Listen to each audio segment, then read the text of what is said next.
What's up? What's up? It's time for Done Way Past Funny with your host, G.D. Fenderson. Join us as we take a look back at the early works of seasoned comedians before they were seasoned with this week's guest, Brian T. Shirley. It's time to get down and get dope with Done Way Past Funny. Hi, I'm G.D. Fenderson, certified forensic humorist at large, but I'm losing weight. I'm your host for Done Way Past Funny, and joining me today is my special guest, the original BTS, actor, comedian, author, Brian T. Shirley. Hey, GD. What's going on? Good, and you're right. I'm the original BTS. Yes. I am not a Korean boy band. So No, let's get that straight. no. As a matter of fact, you could probably take the whole band. Okay, you're ex-military. Wow, there's so many ways to just no, that's too easy. I'm not going to say it just occurred to me because unless I'm mistaken, okay, first of all, before we go off on a tangent, which there's going to be many tonight, this afternoon, this evening. Yes, I know. I've worked with you before. Yeah, so there's going to be many tangents. If you don't mind taking the opportunity to introducing yourself to our audience, let them know who you are, how long you've been doing this, and how they can stalk you on social media. Well, all you got to do is Google Brian, B-R-I-N-T, and then Shirley, S-H-I-R-L-E-Y. And yes, you can call me Shirley. You have to be kind of old to get that joke. But so I've been doing stand-up for going on 30 years. You know, I say over 25. I'm somewhere in there because I partied a lot when I started, so I don't remember exactly when. But so, yeah, over 25, close to 30 years. I started at workshop. I didn't do the open mic thing. Did it a little bit, but mostly workshop was how I came up in the comedy business. So, and still doing it. Oh, yeah. Just last week, as a matter of fact, I did a country club in North Carolina. And week before that, I did a church. And then I did a corporate gig in Savannah. I mean, that's the last couple of weeks. And of course, for the younger folks, you know, you're working probably every night or trying to, if you're getting in on the business, you're getting as many open mics and stuff under your belt as you can. Right. Because as an actor, buddy of mine, we were talking today, if I had any advice to give anybody coming up in the business, I say, write, get stage time. That's all you need to do for the first 3 years, 5 years, whatever, until you reach a certain level. Write and get on stage. And then after that, you'll find out what you need to do. But that's the first thing. So I still love it as much as I did when I started. And that's what keeps me going. And you know, putting new stuff out, as you know, because you write prolifically. If y'all don't know, GD is just like a writing machine. And that's not a joke. I'm serious about that. But that's, you know what it is, because when I come up with a new bit, even if it's just a tag to something I've been doing for years, I'm so excited to get on stage and do it. It's like, it's like a new baby was born. You know what I mean? Yes. It's like, I got a little kid. Let's see what the world thinks of him. Here he is, you know, and then you do the bit.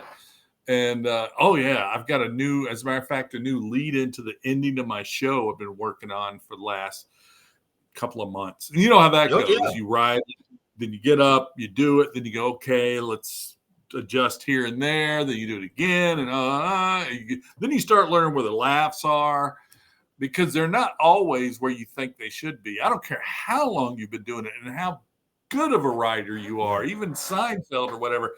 You write all this stuff and you're thinking, okay, here's where the laughs are. And then all of a sudden it comes a little second later or something, you know, like, I didn't realize that was funny too, you know, and then but it's exciting. It is. It really is. And so I didn't mean to cut you off, but when you said that, I was reminded of there was one night where, like, I have a joke that it's like it just kills like 95% of the time it just kills. And I was performing it, and once I got at the setup for the joke, and the whole audience started laughing at the setup, and Right. and it threw me off. I'm like, it scares you. yeah, I'm like, it's like, wait a minute, I'm not supposed to be funny Yeah. yet. What are y'all doing? yeah. And the only thing Yeah. it was just the name. The set part of the set was the name of the person, I think. So I said the name. It was just like an innocuous name, like Billy or William or something. Had no Right. reason to get a laugh, but for some reason the entire audience laughed, like there was something specific about that name to them, and they just bust Right. out laughing, and it threw me off. And that new bit I was telling you about earlier, I did it at this corporate gig for a school board down in Savannah. And, I'd done it several times, but I still didn't have quite the ending I wanted, but it didn't matter because I kind of floated into another piece. You know what I mean? Yeah. It's like, you want to hit that strong, but if it don't, that's fine. I know what's coming behind it. And then I improv'd something. I did it, and it really didn't get it got decent, but the ending still was like, eh. And I don't know. I improv'd something, and it got the great best laugh that bit's gotten. And I was like, there we go. There's the piece I've been looking for. So, and this goes out to anybody, in the business, young, old, whatever. It's always a learning experience. And if you keep yourself open to that, you write a joke that is not in stone. Yeah. Don't think of that it's in stone. There's still things you can do to add or even take away. Sometimes you take stuff out and it gets strong. Yes, that's true. It's just always a learning experience, which is perfect for this podcast that you're doing. I think this is the first time I've ever seen you not in a suit. Because I think the only time I've seen you has been you've been performing. And do you always perform in a suit? And when did you start performing in a suit? I think that happened. I'd always tried to wear like this, like a dress shirt or something. I mean, there were some times when I kind of, I guess, dressed down. I don't know. It's that was part of the workshop, is that we all tried to find something to wear on stage that fit our characters, right. Our stage character. Yes. And mine seemed to always be not quite business, but you know what I mean? I always wanted to look a little bit better than the audience. Yes. And I'm not down in any audience. I'm just saying, I always wanted to dress up a little bit than who I was performing for, because that was kind of my material, is kind of garnered towards that. Although I do redneck stuff and things like that. Yeah. But and stoner material and things. But for my look, it just doesn't serve my act to go up with a wife beater on. Yeah. You know what I mean? It don't fit me. So that's the other thing you got to learn too. That's very important, because comedy is a visual art. Yeah. So if you are coming up in a business, it's tricky, because the other part of that is, do you want to work corporate gigs? Right.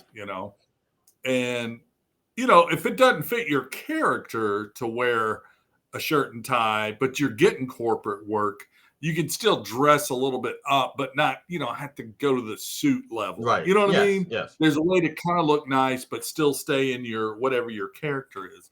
But that's a learning process. So I guess at some point, I started wearing these oversized button ups, and at a certain point I looked at it and I went, man, I just look terrible. And so I said, you know what, I'm going to start doing a blazer. Yes. And then I went, wow, and I still do that every once in a while, but now I really like the vest thing. That's like the picture that you just saw of me. I don't know, lately that's been my go-to, but I'll still wear a blazer depending on, the corporate environment. I love the vest though. I don't know why, because a blazer for me is just restricting, especially I don't like wearing ties. Yeah.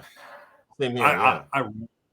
I don't wear a tie on stage. And if somebody was to ask me to wear it, I'd have to look at what they were paying me and go, all right, you're paying me enough. I'll put on a bleeping tie.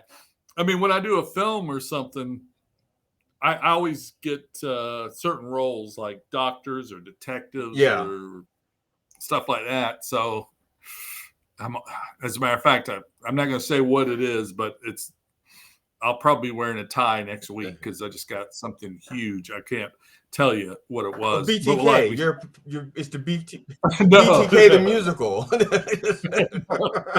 I need my tie. But that's close. But think of not that side, but the other side. Who would be hunting? Oh, okay.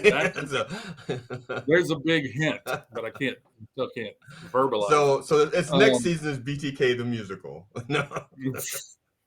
Gosh, I don't even know if some people know what you're talking about. I know exactly what you're talking about. That's okay. They can. Well, I didn't see the film, but I remember when it came out, and it's based on a true story. Yeah. Now, I'm telling you this now because what'll happen is whenever we reference something that the audience may need help with, I'm gonna put a graphic up post production.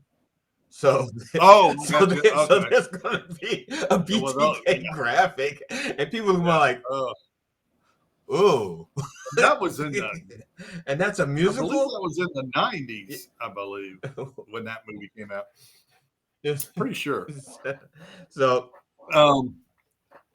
but yeah, I think it's important to character. Well, like you do, you've got the dreads, you got, the way you dress, and it fits. But you don't dress way down because you've got some intelligent material. So it would be terrible if you went up and, it'd be a juxtaposition, but, GD doesn't want to dress down too much because, you still have an intelligent act, So that's where, you know what I'm saying? You got to look at what you're saying and who you're performing for. And then, I will go real casual sometimes too. Oh my God, I just did a hell of a bar. Oh, about 2 months ago. Oh goodness. We still have hell gigs. We still have hell gigs. It just because you got to still pay bills. So you take what you need to sometimes, and not always what you want to. And yeah, let's just how those are where they don't shut up. Yeah.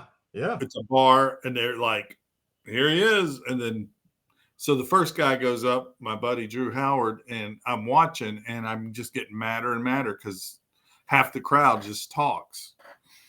And by the time I got up there, I trashed them. I chased people out of the room. I walked half the crowd, and then we had a great show. I did now on purpose. I walked the people that wouldn't shut up. I just kept on. And when they left, the rest of the people had a blast. And a lot of people don't understand. A lot of young comics may not understand that it is better to perform for 4 people who are engaged than 60, 70, 80, 90, or 100 people who are disengaged. Yeah. If you get, and I'm saying this as somebody who's done 90-minute sets for 4 people in places. Try 3 in a casino, and 2 of the people was my dad and my stepmother. I did that. Yeah, in Mississippi. So, but if they're engaged, you can have fun, and that's the best part. The best part of comedy is when you've had as much fun as your audience. Right. No. Yeah, and that. The recent show I did in Savannah, actually the show in North Carolina was pretty good too. But you do one-man shows a lot, don't you? Yeah. I thought you did. So that's what's gone on with me for several years now because I'm doing these corporate things and 55 plus communities and apartment complexes. Those are getting big now. Yeah. And I don't know. When I do a one-man show, of course, you got to warm them up yourself. Yes, yes. You're your own opener, middle, and headliner. You're your own fluffer and finisher. Yes. Yes, you are. I know that reference. I've done my own home movies before. Anyway, it's a joke. That is, when you get the right audience, that can be some of the most fun because when you're free, you know what I'm saying? Yes. When you're up there and you just feel free, that's what you talked about with being engaged, having an engaged audience, because then you feel like you can explore even more the stuff you already do. And that's when you either come up with new stuff or you strengthen the material you already have. You do it in different ways and you think, wow, I've never done it like that before, because everything is free in your brain, when you have audiences like that. And when you're a one-man show, man, that net is removed. Yes. There is no safety net. You're out there by yourself from the beginning to the end. So that kind of forces a lot too. That your brain is going, man, we got to do something if we want to come back. Yeah, it's difficult to. It's been very fortunate. I've never lost an audience during the shows like that. Because some of my comedian friends will go like, when you do like a 90-minute set by yourself, because it's not normal. It's not normal in the comedian world. No, it didn't. To me, it was normal because the only reference I had was Christopher Titus. That was the only comedian I followed, and he did a 90-minute special every year. So when I started 2 weeks in, I thought that was the goal, to do a 90-minute special a year. That was, and I felt bad because I was doing like one every 2 years. I was like, that's amazing. That's amazing. I'm like going every 2 years. It's like, yeah, I'm only getting one every 2 years. I'm a slouch. I'm a failure. Well, expanding your horizons helps with that too. Yeah. Now, you were in the military. You started comedy after you got out of the military? Yeah, although I started, basically my career started once I got out. But when I was in, I did stuff like I wrote for the squadron functions, and I was writing way more actually than I am now. I was writing, I don't even know what the hell. I just was writing all the time. I don't even know if they were jokes or skits or whatever, but I just remember running around the squadron because we sat at a test station and we were Air Force. We had nothing to do. And we would sit around and, and I'd write all this stuff and show it to the other airmen, what do you think about this? And they would just die laughing, or they'd go, boy, that's strange. And when it came around time for Christmas parties or whatever, they would put some sergeant in charge, and he'd have to come up with, stuff for it. And since I was always goofing off, he'd come up to me and go, hey, man, can you write some captions? I took some pictures. Can you write captions for it? I said, sure. And I wrote captions. And then he was trying to read them. And I said, no, it's like this. And I don't know how I knew that. Right. I was, no, read it like. Then he finally looked at me and goes, why don't you just do it? So I wound up not just writing them, but I wound up emceeing it, or whatever you want to say. So without knowing it, I was actually kind of preparing myself for this and acting and everything else. It just, I don't know. I guess I've had a natural ability, and once you have that, or kind of have an inkling that you do, then you have to work at it. Yeah. Because even though you have a gift, it's like, you could be Ken Griffey Jr. There's another reference for you young people. You could be a Ken Griffey Jr., but or if you don't go into the senior was good too. Yeah, that's true. So if you were either one of the Ken Griffeys, Mm-hmm. if you don't go to a batting cage, that innate ability is, maybe you got to work you'll those muscles. Right. You'll only be able to hit the fastball, but you'll never hit a sinker or a slider or something until you get out there and you practice. Right. You start off with innate ability, you may just be like a one-trick pony, but that's a very good trick, but you're going to need other tricks. Right. And what has helped me too, because now I get paid to almost practice sometimes. In between gigs, because I don't like a lot of ring rust. So, and I'm really not taking gigs I don't want to do if I can help it. So in between, if I'm in town, I will host trivia or call bingo at a bar. And we're not calling bingo at a assisted living facility or something. We're talking about at a bar. And that keeps me sharp. Oh yeah, because I'm cracking jokes in between, not necessarily shit I'm writing, just I'm cracking stuff, and people have stupid questions or whatever. Yeah, and it sharpens your crowd work. Yes, it actually does. And you only have 5 letters, because most people, people don't realize, people who've never played bingo don't realize it's like B as in, and I as in, N as in, G as in. Oh, that's it, 5 letters. You're not going to get a break, and you may get 3 O's in a row. And these people are drinking too, and I'll go capital T, and they come up with something on the side, and I go, no, it's got to be across the top. Wait a minute, can it be an upside down T? No, it can't be. Because that's not a T.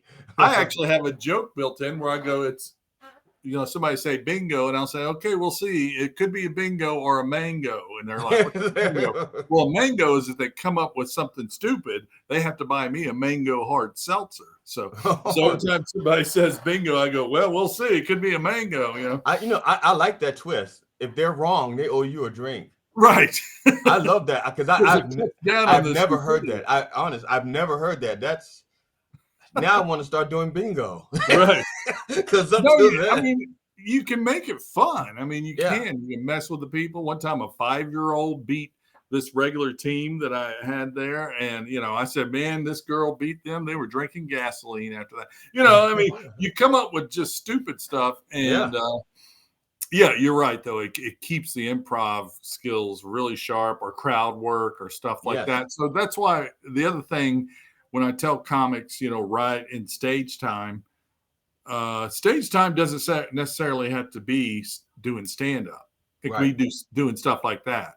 Hosting trivia, or as a matter of fact, the guy that I work for when I do trivia, which is sporadic, because I told them I'm not going to be a permanent host. I can't be, because I'll be canceling on you too much. Right. So I'm the fill-in guy.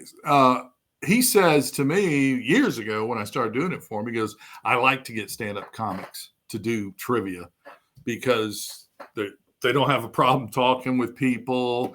It gives them a chance to kind of, one of the most important skills you can work on as a comedian is MC skills. Yes. And I think a lot of comics miss out on that because they think it's below them or whatever.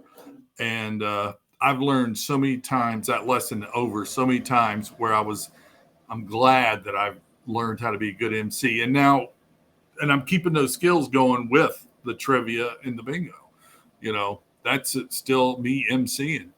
And that's a huge skill.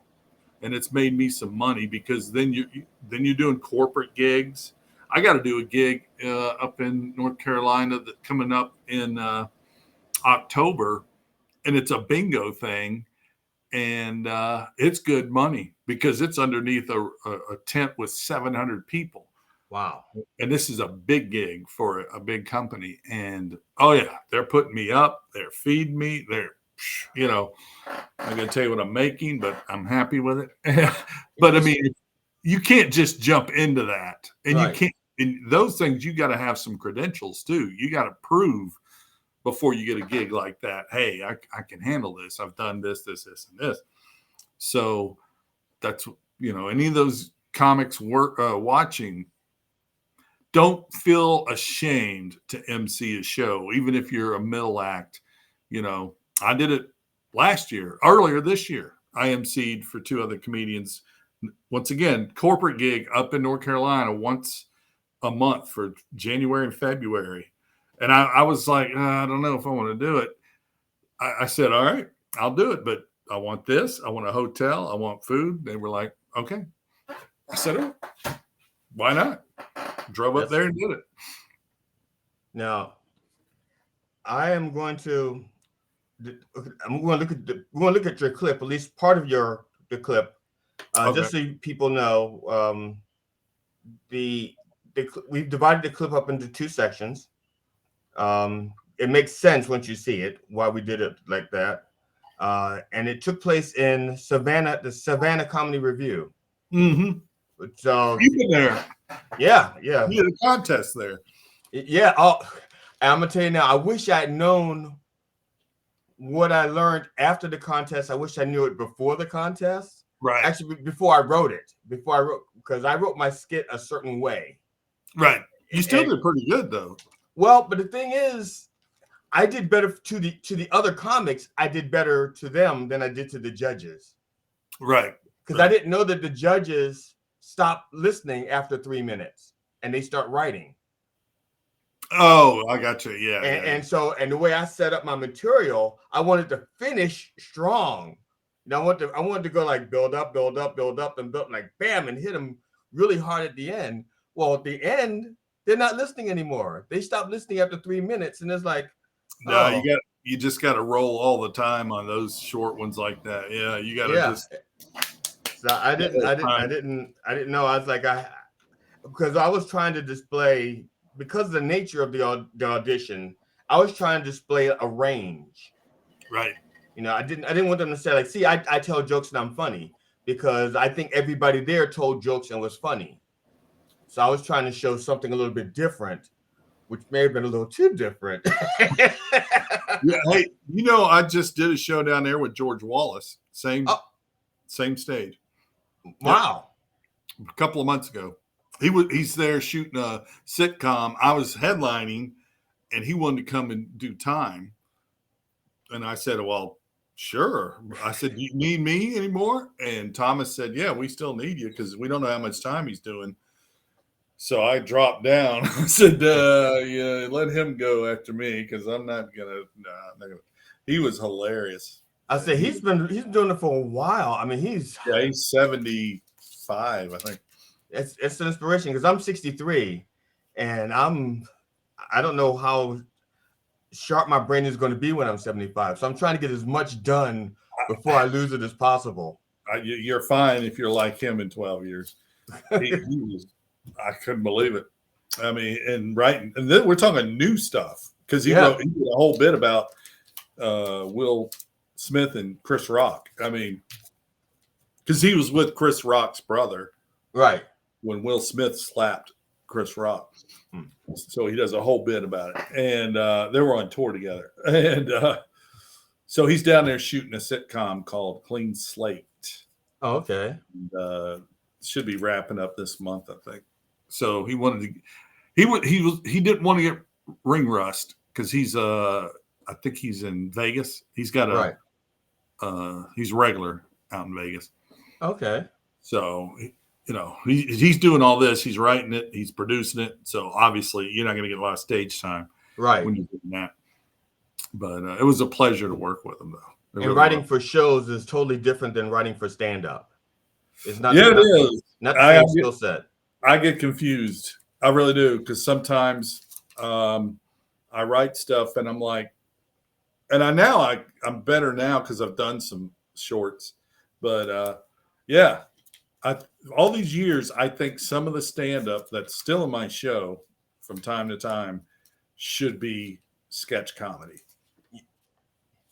Yeah, and that's one of the things. I was talking to a young comic on Monday night, because I do an open mic. I try to do 2 a week, because with the format that I work in, nobody's going to let me do like a 90-minute open mic. So I have to keep doing them all in chunks, so I can keep it, and. So one of the young comics that had seen me a couple of times, he goes, wait a minute, 2 weeks ago, you were playing guitar and singing songs. I said, yeah. And he goes, and tonight you're doing like storytelling. I said, right. He goes, I said, because the reason I do it like that is because depending on the material and the premise, sometimes it works better as a joke. Sometimes it works better as a song. Sometimes it works better as a story. Well, sometimes you can actually do it in all 3 formats. Just like recycle it. Yeah. And even as a callback, just do it as a story. Then, because so you get the material and you kind of like find out what will make that material work best. Right. Yep. Yeah, because I do write with people. And sometimes they'll write a joke and we'll go in the writer's room. We'll say, that's really not, that's actually 2 premises. That's not a joke. two premises. We need to divide it up. And you don't know, but have you worked in writers' rooms? No, I mean, yeah, but no. I mean, me and some of the comics back in the day would get together and bang stuff around, and now it's more of collaborations. I wrote a script with another actress, and we just got accepted another film festival with it. But that was, I don't know, that could be the same. I guess we're going back and forth over the internet. I send her the script, right, and ideas, but. I mean, I'm familiar with it. It's tough. It is really tough because you're going this way, then all of a sudden somebody goes, "No, you should," and you kind of struggle with each other a little bit, and who's going to be right. You can't want to be right with those. Right. Things. You have to want everybody to be. You have to want it to be the mission, whatever the mission is. Right. You got to go.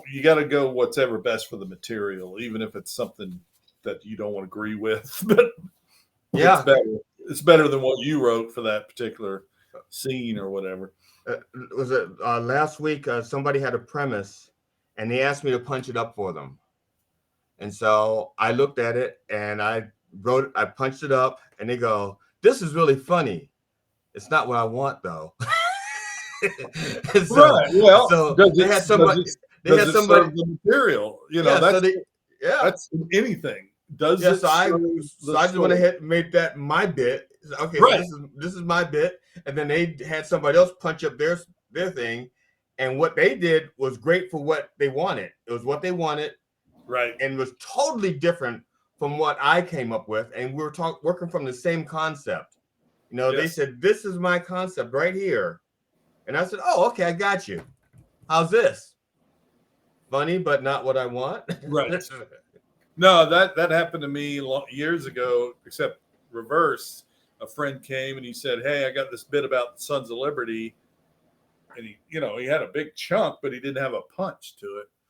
And I gave him the punch. I was like, "Oh, here's the punch," and he said, "Oh, that's funny."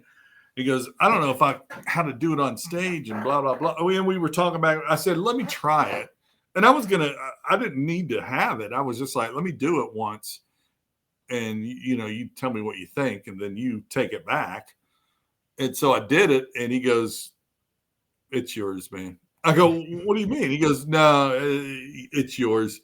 He goes, "You owned it, whatever. You just, for some reason, that's when I thought, that's when the acting thing kind of got into my head a little bit, when I thought, I bet I could be an actor, because I was taking somebody else's script, even though I added a little bit to it, but I made it my own. And that's what it's all about, whether it's yours or somebody else. It's breathing life into it, joke, scene, whatever.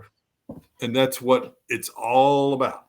Breathing life into material. It always starts with writing, but when you start looking at the live performance or on film, whoever can breathe life into it, that's what it needs to be done, and moves the story. Hi, I'm GD Fenderson, certified forensic humorist at large, but I'm losing weight.